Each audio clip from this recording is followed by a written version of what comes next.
So we're following up on previous videos here, and I'm going to be looking at the case of a backward bending labor supply curve. What does that mean?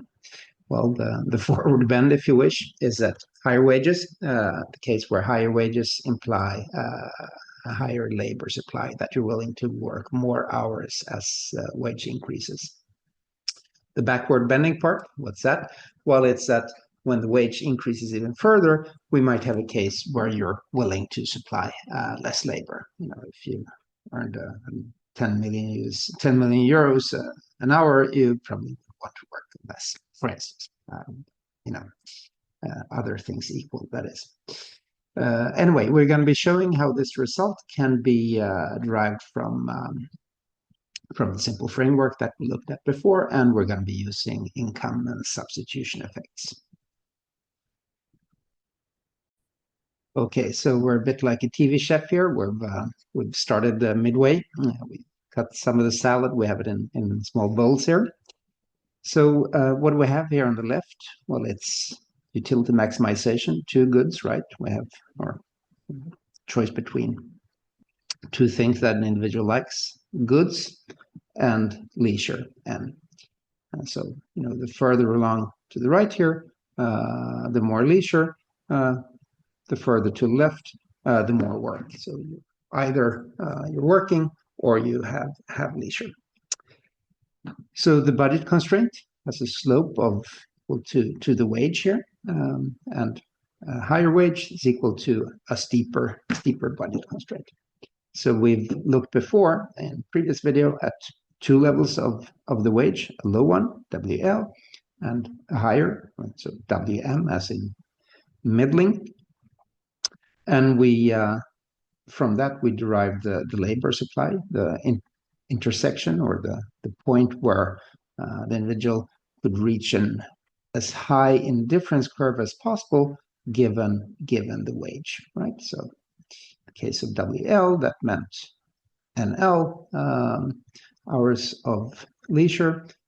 In the case of a higher wage, meant fewer hours of leisure, NM, and noting that the hours of wage translates into the maximum that you could work, the time that you have available minus whatever you spend in leisure, we can have we could derive the labor supply curve, where we have wage and the relation between wage and number of hours worked for this individual. Okay, the whole video says a backward bending labor supply curve, so presumably we're going to be going in that direction. So let's look at a wage that's even higher. So we'll call that here. So an intercept of 24 WH. So the slope of this indifference curve, or this budget constraint rather, will be WH. But there are still only 24 hours a day. But presume now that this individual at this even higher wage would choose to have NH. So NH amount of leisure would be working 24 minus NH. So this is amount of work. So when the wage increases from middling to high, this individual would be working less. And we could have a point here, WH and HH, something like this, where the labor supply curve would be indeed backward bending. Okay. So let's look at what's going on at a slightly deeper level here. So we're going to be seeing that this individual has a new, or this is not a budget constraint that we actually see. This is just think of it as a thought experiment, a Duncan experiment, if you wish. Okay, so letting the individual face the new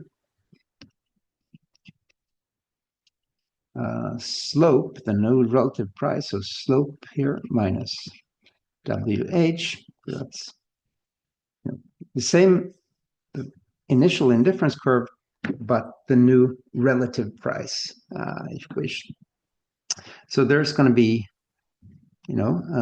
leisure became more expensive as wage went up.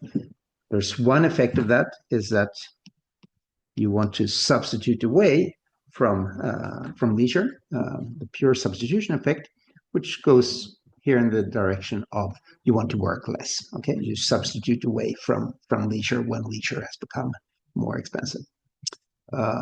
But there's also an income effect in that you can think of this as a parallel shift in the budget constraint here.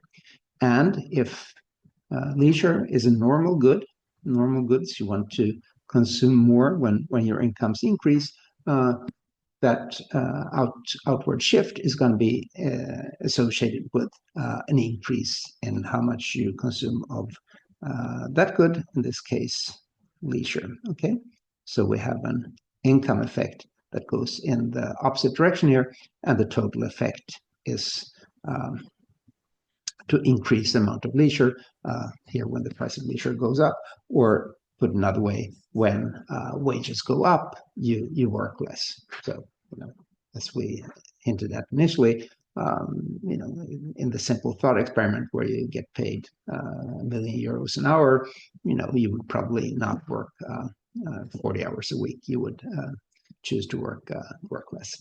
Okay, so that's the backward bending labor supply curve in a nutshell.